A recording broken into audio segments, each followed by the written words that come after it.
Well, hello again. I'm Scott Sinclair, and I get to do a second one.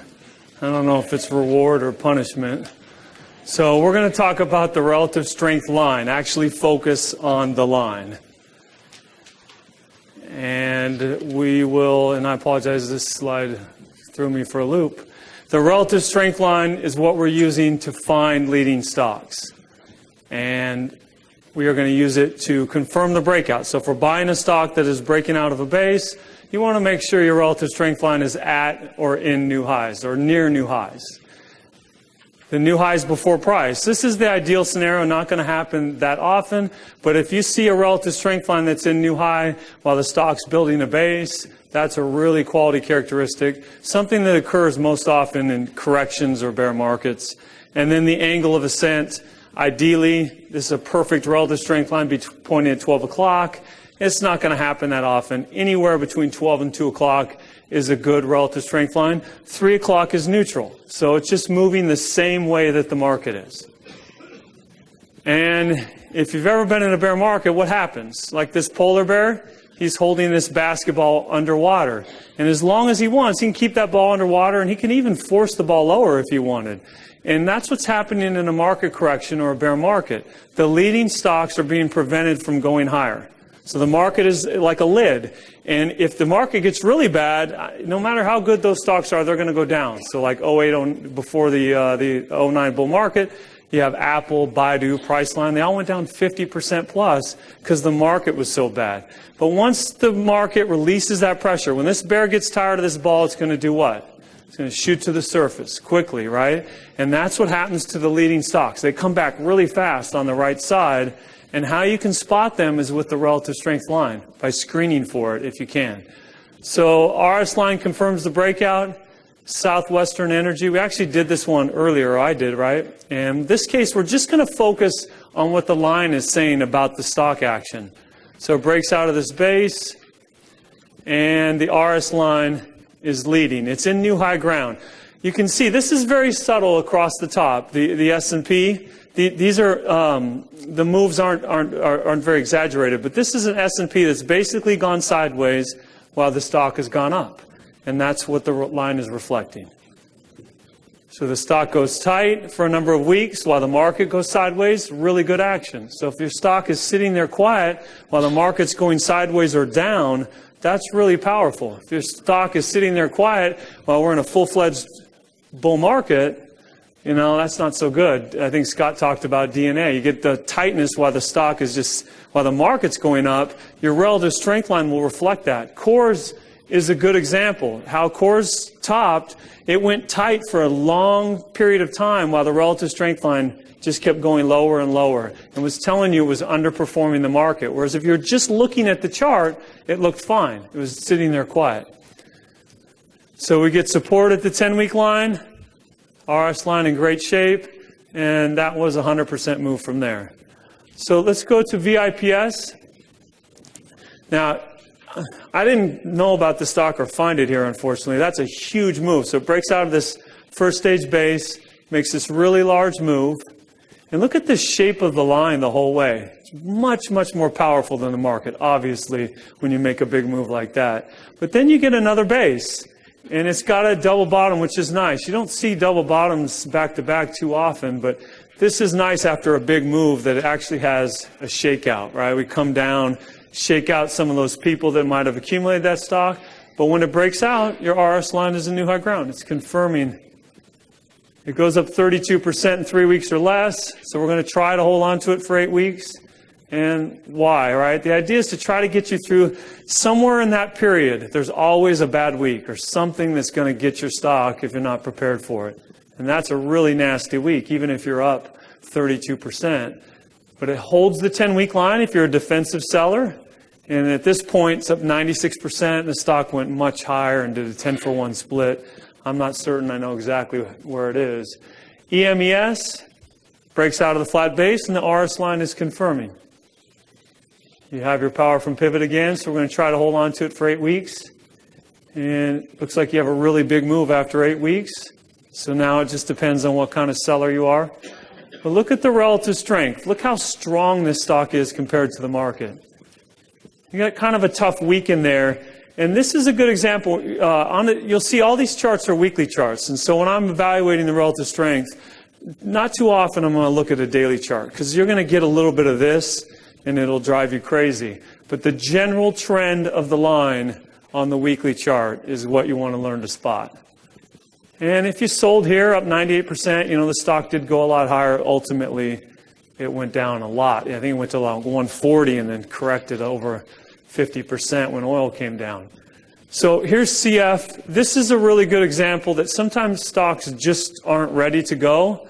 So it builds this base, it breaks out, and it actually went up about 15% or so. But what was missing the whole way? The relative strength. Even when it was rallying, the relative strength never made a new high. So sometimes they just need time. There's nothing wrong, like Baidu or whatever. They just need time to build a base. You don't want to give up on them. It builds a base. And in this breakout, the RS line is confirming it's in new high. Even in the face of a really strong market, the RS line is still able to make a new high. You get 11 of 12 weeks in a row, and just the shape of it, and it's just always in new high ground. So you can learn to evaluate how your stock is acting if you want to hold on to it by looking at that line. Is it acting better than the market? If the market corrected 10% and CF went down 5% for a number of weeks, right, you think, well, I'm down 5% off the high.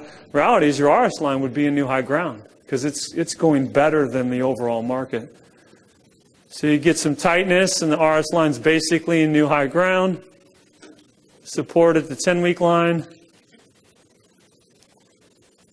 And then this is very subtle. That's probably like a 10% correction.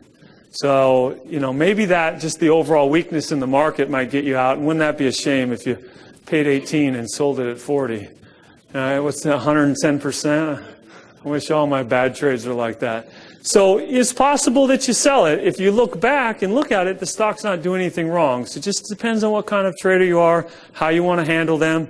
It's telling me it's a leading stock, but sitting up here like that with the market coming in, it's probably going to build a base. So if you want to sit through it, you've got a big cushion. And I don't remember exactly where that point was, somewhere in here maybe, but it finally did build a base. And if you sold it, you can buy it back. And to me, it's irrelevant. If I sold it at 34 and I got to pay 45 for it, it's just a brand new trade. And just pretend it's not CF, it's XYZ if it bothers you that much, right? So just black that out and pretend it's a whole nother company. But as long as everything is lining up and it's breaking out of a base, you just buy it back. And the price doesn't matter. You had a great trade there, and now we're in here again. And the stock's starting to advance and acting really well, but then the market comes in. And when the market gets this bad, this is the beginning of the bear market. This is like late 07.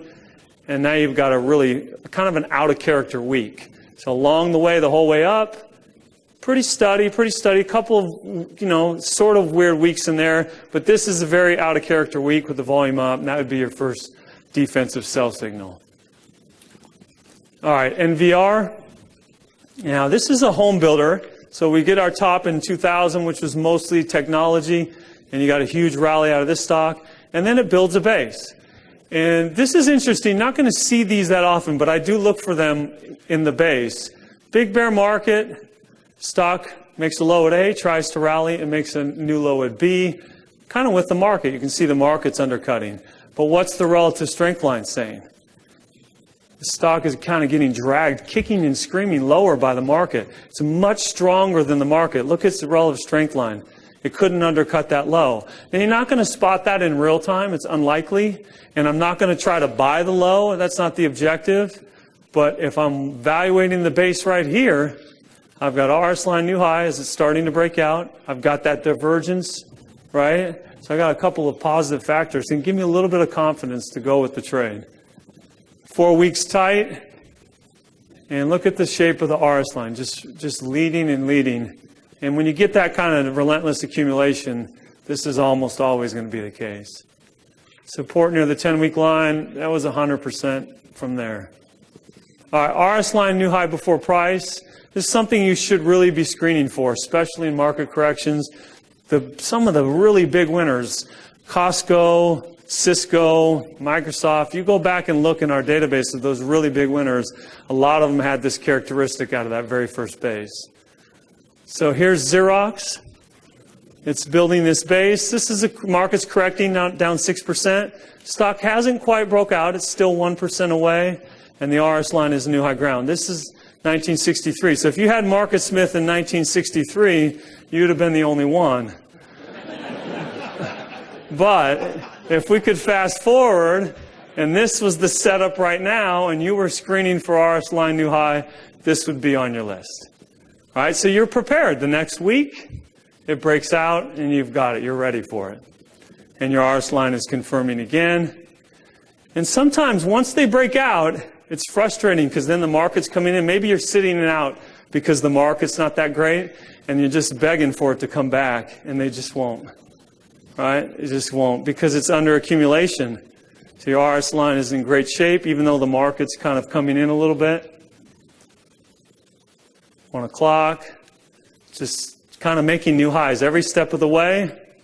And then finally you get a little bit of a change, a character change. It's very subtle, but stock breaks out of this nothing.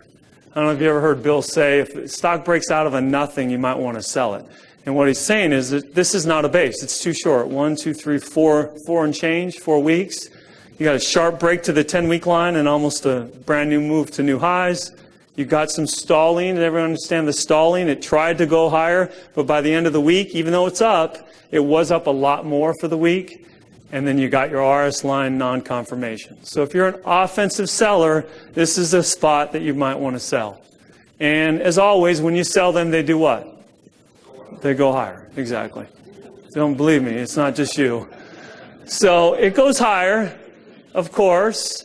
But then a few weeks later, it turns out to be a pretty good sell. And so you just kind of get used to it. When you sell them, especially for a profit, they almost always go higher. Why is that so funny? Am I the only one that happens to? Every time. 20 years of that. All right. Intel builds this cup with handle. The market's correcting. The RS line is in new high ground before the price. So if you're screening for it, you're aware of this stock. So advance a couple of weeks, it's building a handle, and you've got it kind of on a watch list. You should be aware of it. That's a great base. And the market's doing nothing. And now the stock breaks out and your RS line is confirming. And then again, the market's not doing anything, but sometimes like the cat's out of the bag, right? The institutions have just decided, let's just go get this stock. It's starting to get away. RS line leading. And it actually goes up 34% and builds a new base and breaks out there. So you have another spot. And this is like the ideal dream scenario. This is what I dream about. I buy it here. I add off the 10-week line. I add again, right? Does nobody else dreams about that? I mean, wouldn't that be great? Pretty soon you have your whole account in it. All right. One day. All right, here we go. Racks, building a base, RS lines in new high ground before price. We actually have a little bit of a divergence too. I'm not going to see it in real time, but if I look at this base, I might evaluate key points in the base and what the market was doing at the time. So this is a pretty good correction in the market. That's very subtle. How did the stock react? And I can see it made a new low, but it was very reluctant. The RS line is telling me it didn't really want to make a new low. So it's on my list, and it breaks out, or I'm sorry, it's still kind of going sideways. And this is the ideal scenario when the market's coming down. If you can find a stock going sideways, that's really powerful. Relative to the market, right? Everything is relative. And that's what that's saying. The stock did nothing. It's up 8 cents, but relative to the market, the line is going up. So I actually bought this stock. It broke out. It went up 25% in 3 weeks, and now I've got my 8-week hold rule, and I'm ready to go, right? It's going to be a big winner. 4 weeks tight, and after 8 weeks, I was up 25% still. So that was pretty disappointing. In fact, I don't think I made it to 8 weeks. I think I sold it sooner. But sometimes you just sell them on the way up, right? You just sell them up 20, 25%. The stock's not doing anything wrong. I used to go to a lot of old seminars in the 90s, and I have a friend who taped them all, and I like to listen to them. And what Bill has said, and I listened in 91, is the same thing he'll say today. You know, all this, the system hasn't changed. It's based on what the market does. And he says, half to two-thirds of the stocks you buy, you should sell on the way up, 20, 25%. Nail them down, nail them down. He actually repeats it a few times. So you got to pay for the loser somehow, and that's how you pay for them, by taking gains in some of them. And then once you start to get a cushion, you start to get comfortable with it, you get a little bit of a gain, maybe you decide, hey, XYZ, I'm up 27% in that one. I'm going to try to hold on to that one a little bit. But you got to pick a number that's comfortable for you, but shouldn't be holding on all of them, hoping they're all big winners, because that's not the reality. Maybe it's half your portfolio, maybe it's two-thirds, but pick a number and decide which ones you're going to sell on the way up. You'll be better off for it, I promise you. All right, I digress. Let's go back to relative strength. ASPS, RS line new high before price. Look at the market coming in. And this stock doesn't want to go down. So when the market rallies, what's going to happen to that stock? It's going to go up much more than the market. You get a good rally off the low. It actually tries to shake out here, but closes basically unchanged. The RS line's a new high ground. Tightness. And where's your RS line? All right, so you finally get a little spot of bother. And on a micro-managed level, the RS line is neutral, you know, but the overall trend is really good. So maybe you have a decision here. If you're a defensive seller, right? You're not selling. It hasn't broken the 10-week line. The market's starting to come in. So let's see if we can get support at the 10-week line, and you get a huge bounce. And this is the advantage of trying to hold on to them and allowing them a little bit of room to breathe, because sometimes you can catch those really big moves that move along the 10-week line. Look at your RS line, just, you know, unsurprising. It's a huge leading stock. That one went up 100% from there. All right, 3 weeks tight. And the market's coming in, and so while the stock goes sideways, the relative strength line is going up because the market's coming down. You actually get 4 weeks tight, and your RS line's the new high ground. So now if you bought the cup with handle, maybe you spotted that. You've got a spot maybe you want to add or buy. If you didn't buy the cup with handle, maybe this is your spot that you're going to initiate. But your RS line is the new high ground. Look at the market. It's barely starting to come back. And that stock is starting to go. Its RS line is a new high ground. Look at that. When the market comes back, look how strong this one comes back. Much stronger than the market. And that shouldn't shock you, because it was telling you a few weeks earlier that I'm stronger than the market. It's kind of saying I'm going sideways because the market's coming down. You get support at the 10-week line, and even though the market's coming in, it's kind of gotten away and it's under accumulation, so it doesn't really come in that much. And this one was up over 100% from that 4 weeks type buy point. All right, so let's get into some angles of ascent, and I've been told I need to hurry it up. So here's the March follow-through day in 09, and your RS line is starting to make new highs, stock up 5 weeks in a row. And when the market gets this bad, what happens to these patterns?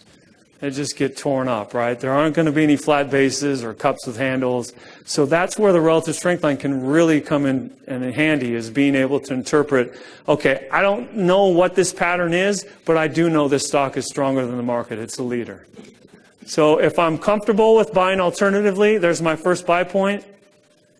And maybe the 10-week line if I prefer that one. But either way, the RS line is a new high ground. It's telling me it's a leading stock. And you got a little bit of a cushion before it finally builds a more traditional base on base.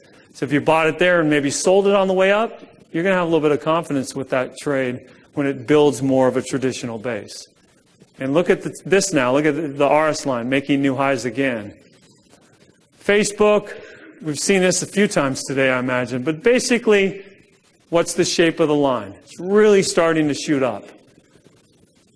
Right? It's not new high ground because of all this, but the shape of the line has really changed to straight up. 67% for the next base. Schwab. Does anybody see something I talked about a couple of times with racks and NVR? I didn't mark it on the chart. The stock made a low. tried to rally. The market wouldn't let it. And this is a really pretty swift bear market. It doesn't look like it, but I lived through that. That was 98. That's the Asian crisis right there. So that's really bad. What did Schwab do? It made a new low, but what did its relative strength do? It held. So it's not a great pattern. It doesn't fit my eye, but the market was really bad. But what's the RS line telling me? Starting to turn up. So when it builds the base and actually breaks out, RS line new high ground, and then it just really gets going. So it's the best stock selection tool. It's just very simple, too. I can teach it to my 9-year-old. I can say, which way is that line pointing? It's really simple. I don't have to know any oscillators or MACDs. And if you can make them work, great. But there's a reason they're not in our database. We don't provide them from testing them. And one might say buy and one might say sell. And then now what do you do? So very simple, very precise. What's the shape of the line? It's going to tell you whether it's a leader, a laggard, or just kind of in line with the market. And that was a really big winner. All right, so there's the market. And just quickly before I go, look at where the price line topped at 140. There's the RS line. And now at 80, it's making new highs, right? This relentless market is just holding this stock down. So it breaks out of, it's the kind of a sloppy cup of handle. But when the market's finally okay, huge move. Amazon, same thing. RS line, stock at 90, makes a new high. Stock at, what, 60? Look at the shape of that line. Look how strong that stock was while the market was making lows. Up 100%. Lululemon, RS line new high. Not a great base. Well, the market's just been really, really bad. So aren't going to be any great bases, but the RS line is telling me it's a leading stock. And lastly, in the T's, if you look at this stock, if I took away this RS line, if I could black that out or blank it out, and I just gave you the chart, what would you say? It's a nothing, right? It's just going sideways. But it's going sideways. It's spending a lot of time around 20 while the market's making lows. So now I know this is a leading stock. So when the market changes, the lid is off and it's able to make a move. I guess Arusha is next, so Scott will come up first, and then we'll have Arusha. Thank you, guys. Very good. Excellent, huh?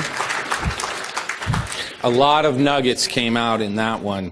The relative strength line, don't leave home without it, basically.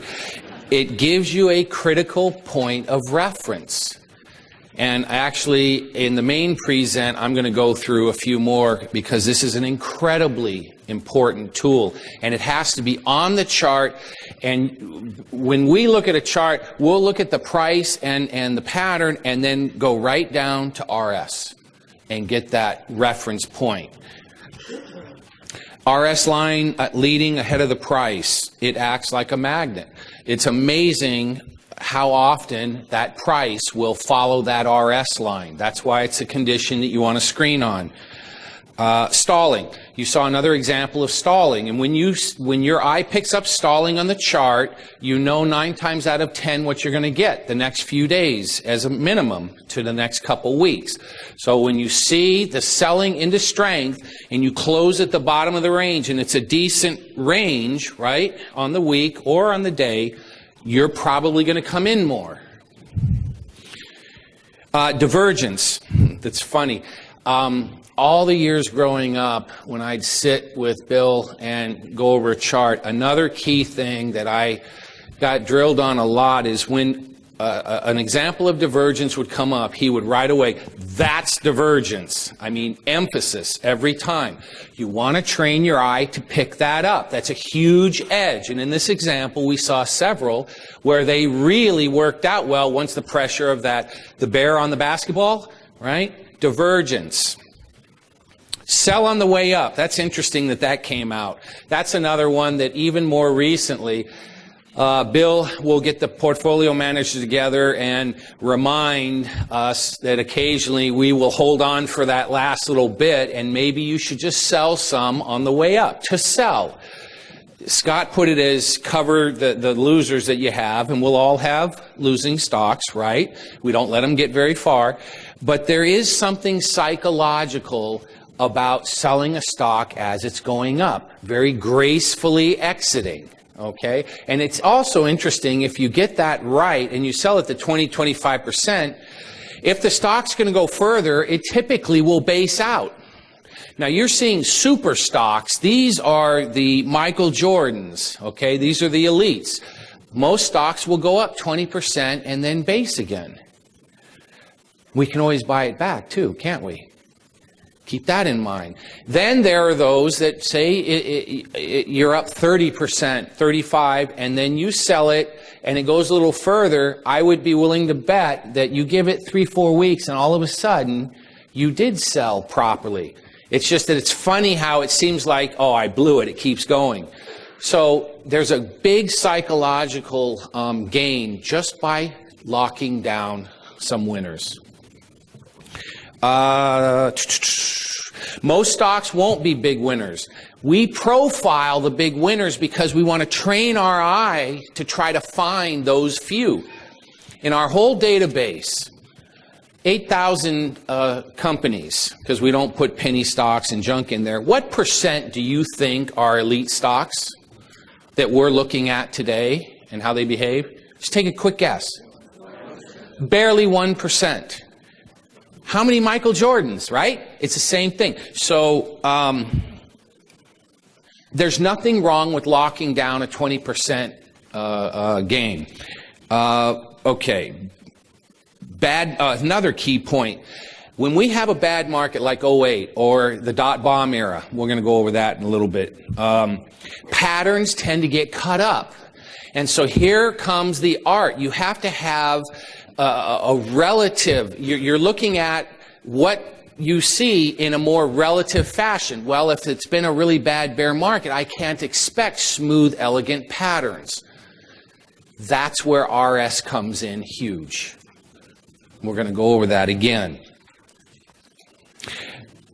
To sum up the RS line, if you've got a market that's down and your stock's going sideways, what's your RS line doing? It's creeping up. Divergence. This is stronger than the others.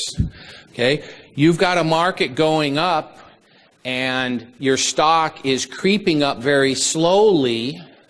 What's the relative strength line most likely doing? Drifting down. Beware. All right, let's bring up our next speaker.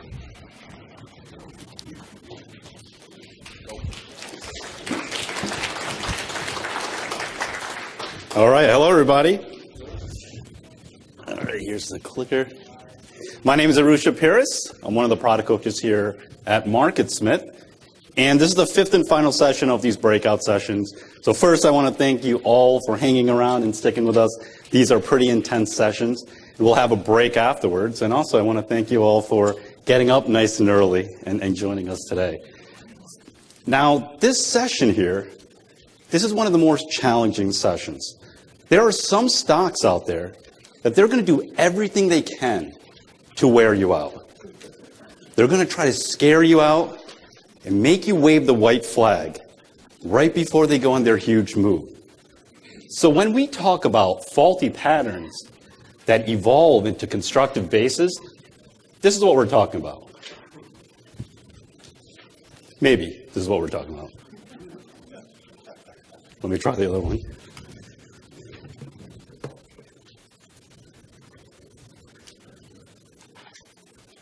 All right, there. That's what I was talking about. Stock breaks out, fails. Tries again, it fails.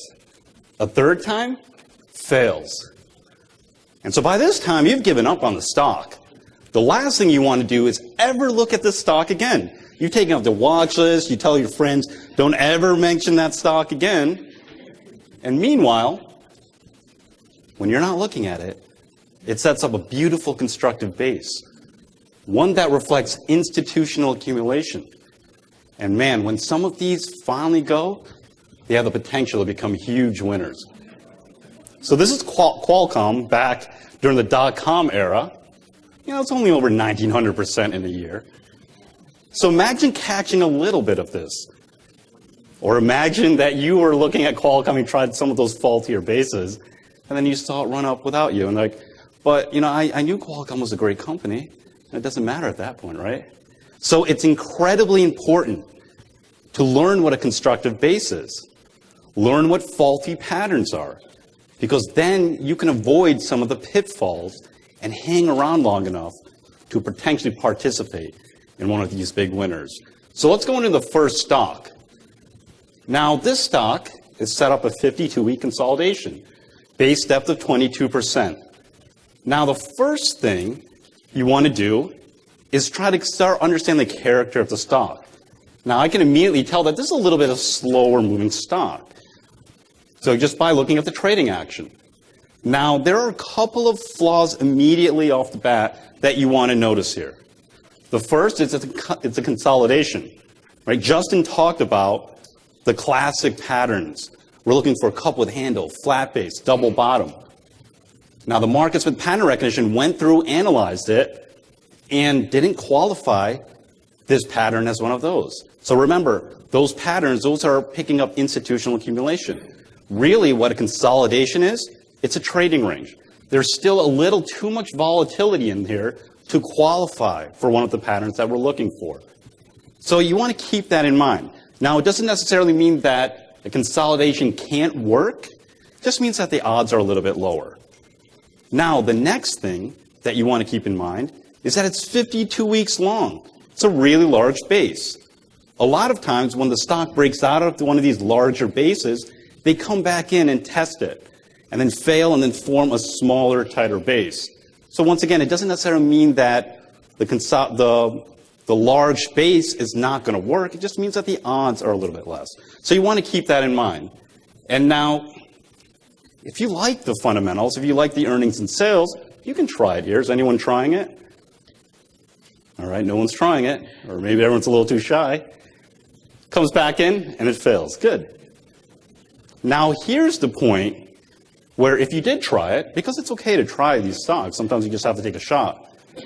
But at this point, you're cutting your losses. Okay?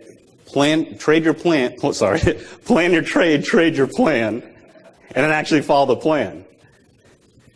Now, don't fall into the trap of you're down 7%. It's like, you know what? Now, this is a great company. I'll sell it when it breaks even. Okay, I'm down 10% here. You know what? I'll take that back. I'll sell it when I'm up down only 7%. Oh, I guess I'm a long-term investor, right? Be careful of that. Has anyone done that? All right, good. I've done that plenty of times. So all these rules that we talk about, I've broken them multiple times, okay? And finally got in my thick head, oh yeah, that's why Bill has those rules. Okay, so you want to be careful of that. Now, if you're not selling out here, I can almost guarantee you're going to sell out right there. This is a beautiful shakeout week. Everyone is selling here. Take a look at that volume. That's massive volume. Everyone's throwing the towel. They can't take it anymore. Now, I love shakeouts, as long as I'm not the one being shaken out, right? So be careful of that. Stay on the sidelines. Of course, once you get shaken out of it, what happens to the stock? It goes up without you. Then it comes back, tests the lows. Now, we jump out a month later, and you get a little bit of a subtle accumulation here going on, okay? A little bit of a character change. Scott's going to talk more about the character change in the middle of in the main presentation. Let's jump out a few months later, and okay, now we have a 51-week cup with handle, base depth of 31%. Okay, we're getting a little bit closer here. Now we have a large base, but at least it's a cup with handle. Okay, so do you guys see how it's becoming a little bit more constructive? Stock breaks out. Anyone trying it here? Okay, you guys are good, you guys. Okay, we got a few brave people here. Oh, fails.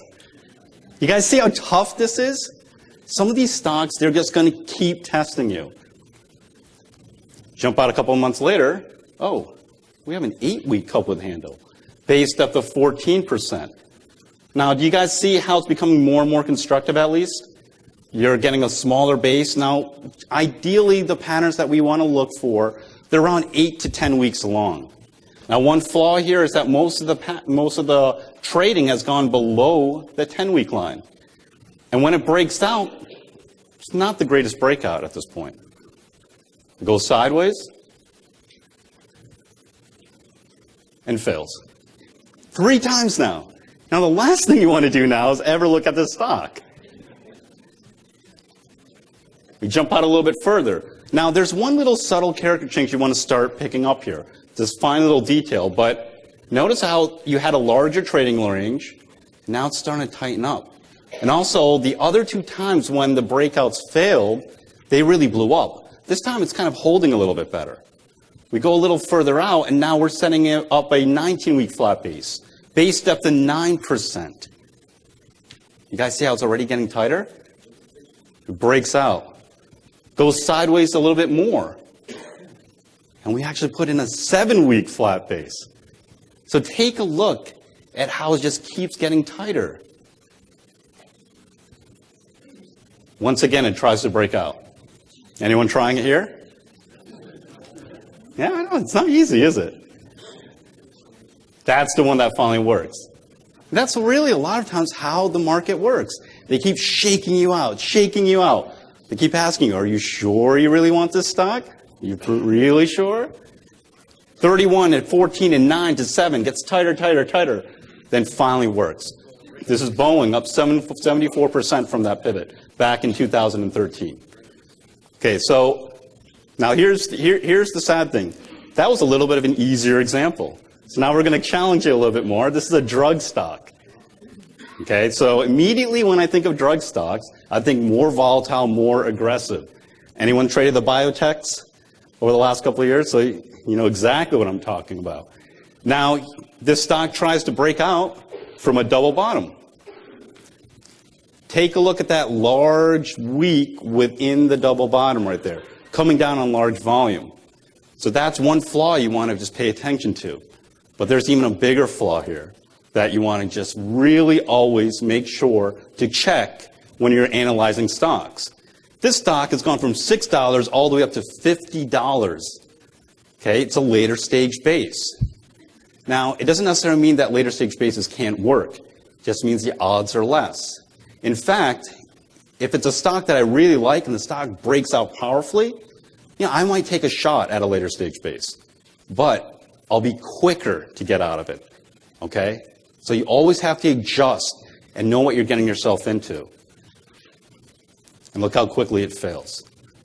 Then we get an undercut of the double bottom. So we're shaking out those weaker holders.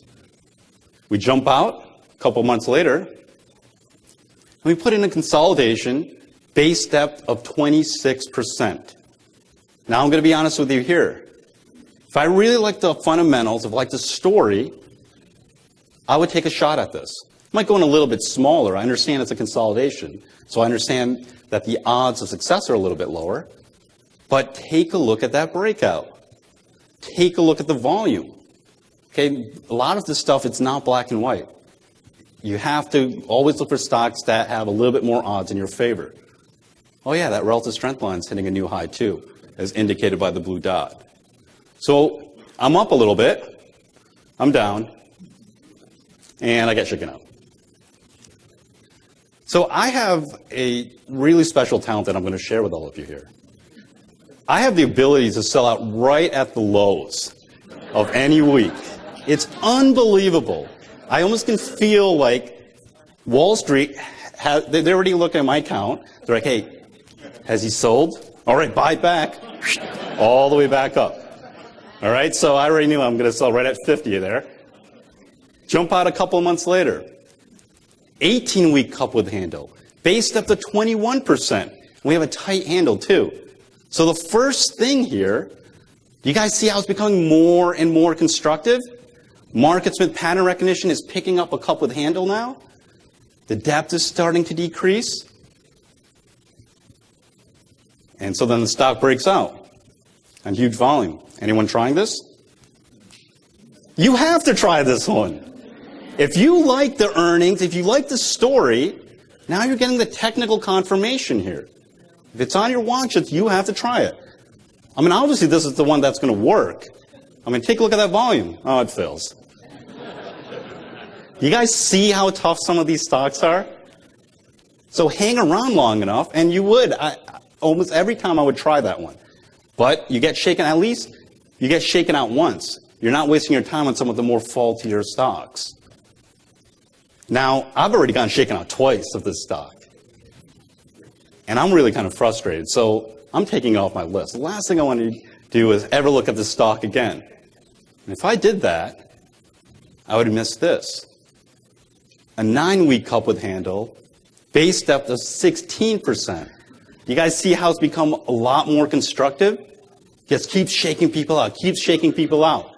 Volatility starts to decrease. Now, that, in my opinion, is a perfect cup with handle. You know, Scott talked about how he dreams of these kind of stocks. I dream of bases like that. But of course, I've taken off my watch list. Of course, I've given up on the stock. I miss out on that huge daily volume. And of course, that's the one that works, right? Isn't that how it always works? And look at it, keep just going and going. There's Jazz Pharmaceuticals, up 193% gain back in 2014. 26, 21, 16%. Getting tighter and tighter and tighter. Bases are becoming more and more constructive. So this is why it's important to keep looking at these patterns, keep figuring out what a constructive base is and what faulty bases are. So let's go to one more stock. And anyone trying this stock? What, you guys don't like this one? This is a disaster, isn't it?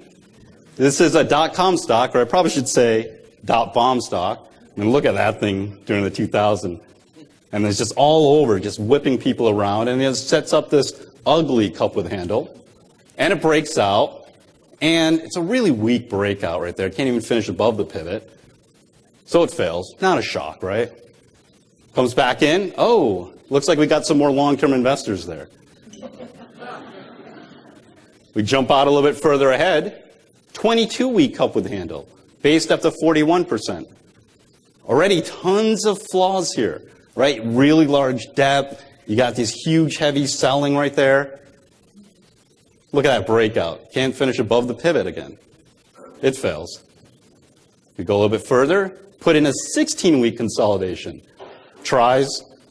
Right when it tries to go, they just hit it. It's on higher volume too, but it can't get above the pivot. Fails. 3 times.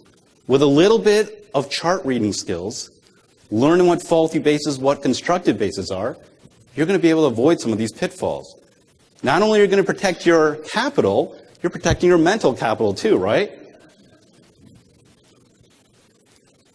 Undercuts the previous base. We're shaking out more weak holders. And then we get to this week here. Now, when I see a week like this, I think reinvigorated. I think the stock is waking up. Now, it may be 6 months from now, maybe a year from now, but chances are, once you start seeing a week like this, that there are some institutions really starting to pile into the stock. They figure something out. And chances are a constructive base is probably going to start forming within the next 6 months or so. It starts to consolidate those gains a little bit better. We have a little bit of character change. It's starting to hold better as opposed to the other times where it would knock it down. And then we get up to a 56-week consolidation. Now, we already know about large consolidations. It breaks out on really huge volume. Anyone trying it here? All right. We got a few here. We got Abe here. It's up 19%, Abe. But we know what's going to go on with large consolidations. A lot of times they come back and test the top of the consolidation, right? And so there you go. Now, unfortunately, they never stop right at the top of the consolidation. They're going to come back in and really make sure you get shaken out. But it starts finding support on the 200. And also notice how it's finding support on that other area we highlighted earlier. And then you get another week like this. And oh yeah, by the way, the markets with pattern recognition is actually picking up a pattern we recognize. It's starting to pick up a cup. Tries to break out. Now, Justin talked about how hard these cups without handle are, right? Sometimes you just have to take a shot here. But a lot of times, if they don't form the handle before, they form the handle after. So those are 2 shakeouts. So you're getting close at this point, right? You know, okay, it is getting close. You might have gotten shaken out twice. Now, here's the hardest part. If you've gotten shaken out twice, You have to do whatever you can to convince yourself to get back in at this point. You remember, Bill has a rule where if you got shaken out and you were wrong on that, now it's starting to move back up, you have to buy some and a little bit more. Is anyone good at that? No, I'm not. And then we get 4 weeks in a row like this. Pay close attention to that behavior right there, because that's how leaders start to behave when they're starting to be in favor. Finishes up at the top of the range each week, 5 weeks in a row. And if you miss it at this point, you better have it on your watch list, because all these great stocks, they're eventually going to take a break, and they're going to give you another chance again. So here's your chance. And so there's a price line, 78% in 37 weeks. 41 to 21% to 16, finally putting in a constructive base, but it has a few shakeouts and then goes. Okay, so that's it for my section. So keep learning how to read charts, learn price and volume action, and what faulty patterns are, and also, most importantly, constructive bases. Because the more pitfalls you can avoid, you increase your odds of participating in some of these winners. Thanks. Okay, why don't you stay up here? This was clearly the toughest segment. It really does wear you down, and yet some of the most phenomenal winners that we've had in our shop have put us through that. And so you just keep your eye on them. Growing up, here's another one I heard a handful of times. The market moves to fool the masses. It's designed to trick you. So we know that going in, and then some of the tricks we have had happen to us, they caught us once, but now we've learned, right? And in the future, we sidestep that landmine because we already experienced it, right? What he was really talking about is the subtle character change. A lot of what we do is interpreting the character. Normal, abnormal. Is there a change here? Is there divergence? Are some of my key indicators changing for the better or worse, right? Another interesting point Arusha mentioned about protecting your capital, protecting the mental. I would say to you, this is my opinion, that protecting your mental is more important, okay? Because if you get thrown off or you're off balance, you're either going to freeze, you're going to miss an opportunity, and it can be extremely costly if you're thrown off balance mentally. So always guard that. Do not let stocks get deep into you. Another key one he mentioned, my father has always mentioned to the portfolio managers for decades, if you're shaken out of a good stock and it comes right around, you've got to go back in and buy it, plus a little. Plus a little is obviously to compensate for the error. But the real hard part, and this is tough, is you just sold it 4 days ago and now you have to go back in. And if you don't, obviously. And then he was joking about selling at the low. I think we all have won that trophy. Low on the day. Okay, what are we doing now? Okay, so we're gonna take a break here, and so you can come and stretch your legs. Now, for those on the live stream, Scott Sinclair and I, we're going to hang around. Okay, the camera's there. We're going to hang around. We're going to answer some questions on the live stream, okay? So type in your questions, and we'll make sure to answer it during these next 20 minutes, okay? So, and then we'll have the main presentation. Right.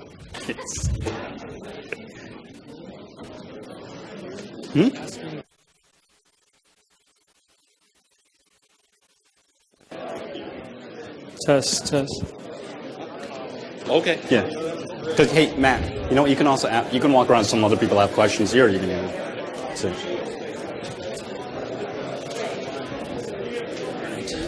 That was my time. Great. I totally forgot. Was I way over? No, you were. Oh, okay. I don't even know which one my drink is. Thanks for the water. Brought one. There's water there. That's just Scott puts those there. That's maybe someone. All right. Hey. All right. Where is Matt? Yeah, where's Matt? We have a colleague of ours. He has a microphone. Oh, there he is. Oh, there's Matt. Right in the middle of the room in the orange tie. Yeah. Test, test. Oh, well, we're going to answer some questions. Okay, everyone, while you're filtering out and So, going to the restroom and getting go to refreshments Matt's at the back, I'm going to be reading off some questions for all the people who have been live streaming the event. And so, Scott and Arusha, if you could be so kind as to entertain some of these questions. Yeah. Eric, can you put up Market Smith in case we need the charts? Yeah, if you could write it down and give it to me, I'm reading them off of the live stream. Oh, yeah, thank you. All right, so one of the questions that came in from our live streaming audience is clarify relative strength and what does that mean? So I'm assuming the question is how does relative strength versus, or what is that versus like an RSI that some people might encounter while trading? Near you. Go ahead. Okay, well, the way we look at relative strength is we are comparing relative strength versus some kind of index. I mean, you could really compare it against anything. But say you're looking at one stock and you're comparing against something else. On the Market Smith charts, what we're doing is we're comparing it to the S&P 500. So we're always going to try to be in the stocks that are outperforming the S&P 500. We want to make sure that the RS line is raising up. Now, there actually are two things here. That's probably where the confusion is. I'm just talking about the relative strength line. That's comparing the stock versus the S&P 500. Now you have an RS rating, which is one of our proprietary ratings. That's comparing our stock versus the entire Market Smith database. Okay, so we're generally looking for 90 and above for those because what that's telling us is that this stock that you're considering, it's not outperforming 90% of the stocks in our database. Now, Scott, you're the relative strength master. That's what I would have said. The line is measuring the stock versus the S&P, and the rating is measuring versus our database, which is the O'Neill institutional database. It's the same database that the institutions use. So it's been scrubbed, and lower price penny stocks have been removed to try to protect the integrity of those ratings. And let me answer the RSI too. Yeah. The RSI it's really comparing the stock versus itself. And so it's putting it on an oscillator, and that's where you get the overbought, oversold. We generally don't do that. That's why we don't really have it on the Market Smith charts too much. We're looking at the price and volume action. That's a great answer. Thank you so much. What about the breakaway gaps? So the question is, how do you handle breakaway gaps that are going down? You covered how you handle them on the way up. How does that play into sell rules? Say it breaks down 10, 15%. Goes right through your 8% stop rule. How do you handle those? It's a good question, and for the sake of time, we didn't talk about stocks that gap down, but we do know that happens. I talked about if they gap up, I like to wait and give them a few days to watch them. I would say if they gap down, you can't wait. You just got to get it out, and if you sell it and it rallies, that's the way it goes. There's good examples of stocks like New Skin that gapped down and was down, 15% on a gap, but 3 days later is down 40%. So the other way, I would say you've got to be very proactive and get out very, very fast. Unfortunately, but that's the way you have to handle it. Yeah, I mean, if you get it wrong, you can always just buy it back, right? Exactly. That's true. I've gotten caught in a number of gap downs when I started trading. And first I learned that I don't like those because I hung on to a couple of them and they just kept going lower. So yeah, you definitely, if you get caught in one of those, cut your losses immediately. But one way to avoid a lot of gap downs, pay attention to when your stocks are reporting earnings. We're in the middle of earnings season right now. Take a look at all your dates because a lot of times that's when a lot of these gap downs will happen. Great. What about after hours trading? So say, just for example, Netflix, just a couple of days ago, earnings comes out, up, 50 points, 60 points off the bottom. How do you guys handle that that type of a trade setup or that kind of a breakout? Well, first, I don't really do too much after-hour trading. It's once in a while. But for something like a Netflix, really, what was Netflix jumping out of? We're generally looking for a base and things like that. Netflix, it massively gapped up. It got back above the 200-day. A lot of times what's happened to me when I've done the after-hours trading, it moves so fast. There's not a lot of liquidity there. if you have to get out, you're going to get a really bad price, or if it goes against you, it can go against you in a few seconds. Scott, anything? Yeah, I don't do much in after hours, if at all, but I would say that on an earnings announcement, the after hours kind of acts like a continuation of the normal market because the volume is pretty high. So if there's an earnings announcement, like you mentioned with Netflix, that after hours time frame, especially early, is going to be pretty liquid. But overall, I would say, I think, where the stock close in after hours, and the next day it's practically probably going to open that same spot. And once in a while it could change, but I don't know. I don't have the answer for after hours, that's for sure. For everyone who was listening on the live stream, one of the things I wanted to point out is Arusha had a pretty good webinar. You did it maybe about 6-7 months ago about breakaway gaps. Yeah. There's some really good examples how you handled Google, Netflix, a bunch of other stocks that gapped up on earnings. And, the long short is you just kind of have to watch it for the next couple of days, and it usually gives you another entry. But, for anyone who's watching, that webinar on www.marketsmith.com will have a lot of information there. And to add to that too, Matt, you also not only have to know what a breakaway gap is and the other kinds of gaps, a continuation gap, exhaustion, or you could be getting yourself into trouble. Here's another question. So a lot of people have noticed, I wouldn't call them discrepancies, but differences in pivot points between, say, leaderboard, IBD 50, and what pattern recognition might show up. How do you explain sort of why different sources have different quote-unquote pivot points or entry points? You want to do that? Eric, can we get a chart? Eric. Eric's busy. Eric's on break. Well, I'll take it, Matt. So I guess the easiest way to explain it is the pattern recognition is an algorithm that's been programmed to look for the math. And as it's an algorithm, it's a computer, it cannot deviate. It doesn't understand the difference between art and science, whereas the guys at Leaderboard or IBD, it's the human eye, and they're making their own interpretation of the pattern, and that can deviate from what the pattern rec sees.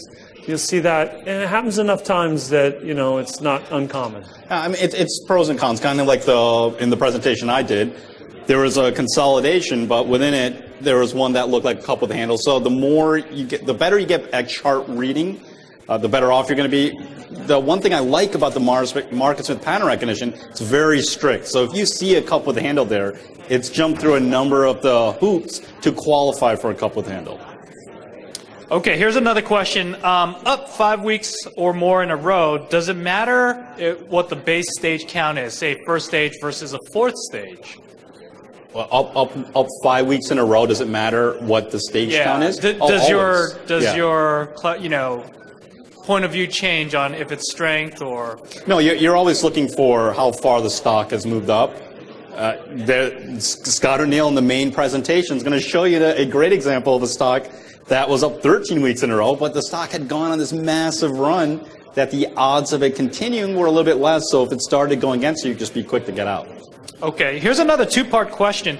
So essentially, when we were talking about the RS line leading before the breakout occurring, some of the questions were, well, the fundamentals sometimes don't match up with the RS line leading, especially in 08 when all the earnings were coming down. How do you sort of weigh that out in your mind when you're approaching a trade setup? Well, I would prefer that the fundamentals are there, obviously, but what's the stock market, right? It's always doing what? It's always looking forward. So if that's the case, if the stock is building a base and the RS line's a new high ground, and it could be that the market's anticipating big earnings from this company. And so if you know the company, or maybe you've had some success with it, or maybe it's just one bad quarter, then it could be that you can't pass. But the nice thing is, an individual investor or a trader, you have the option not to play. So if you don't like it, you don't have to play. You don't have to be in there like an institution. They always have to be in there. So you have very few advantages versus an institution, and that's one of them. You don't have to participate. So standing aside is a position. Yeah, I mean, we're 99% of the times I'm generally making sure that the earnings and sales are there. Now, if it's a company I know, or I see that it's a great product, stuff like that, then I might take a chance. But I always adjust for that risk too. I'll go a lot smaller for it. But it's very rare that I'm going to try a company without earnings. Here's another one.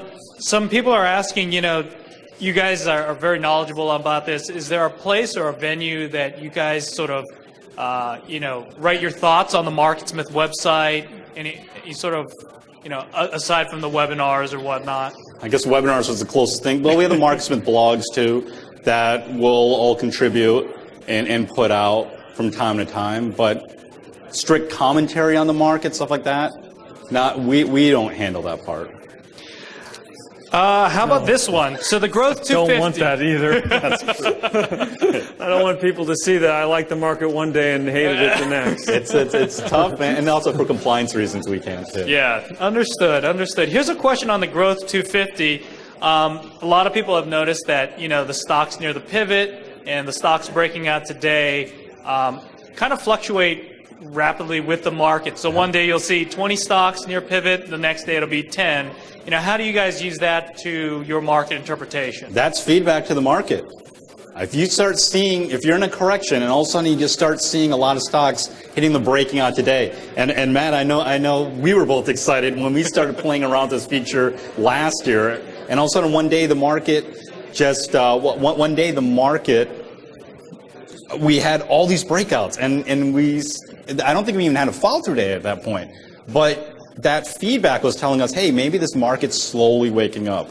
And so you definitely want to do that. This is one reason why we look at a lot of stocks. We just want to develop that feel for the market. That breaking out today, you're just getting alerts and alerts and alerts on that day. That's giving you feedback.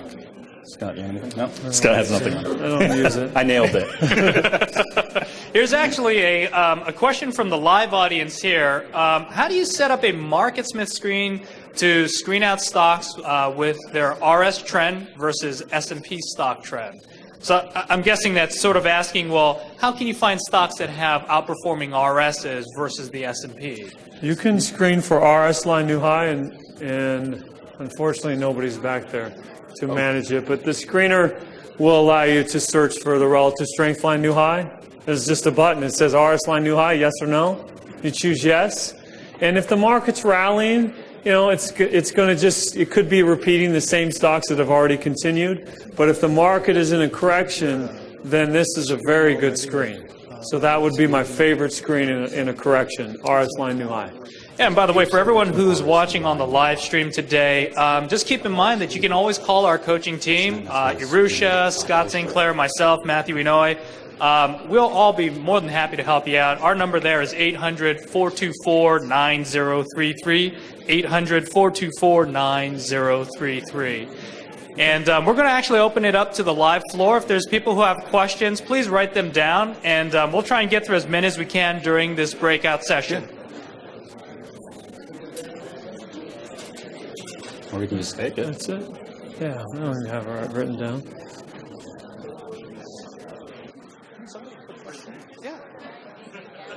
Anyone have questions? Do you have a question? Oh. Ask it.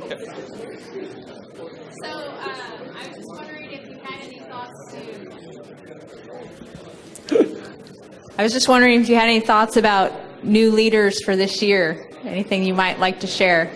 Oh, I have lots of thoughts on them.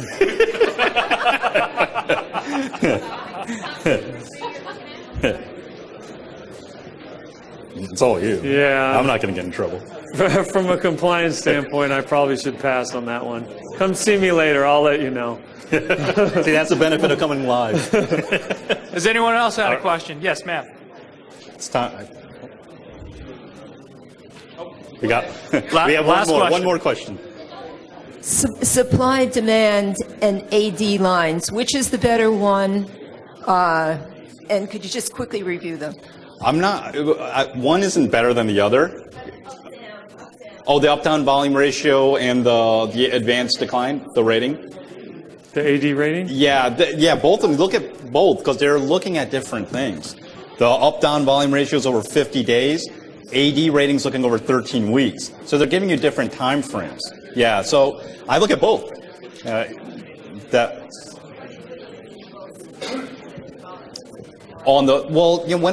it comes down to it, it's a price and volume.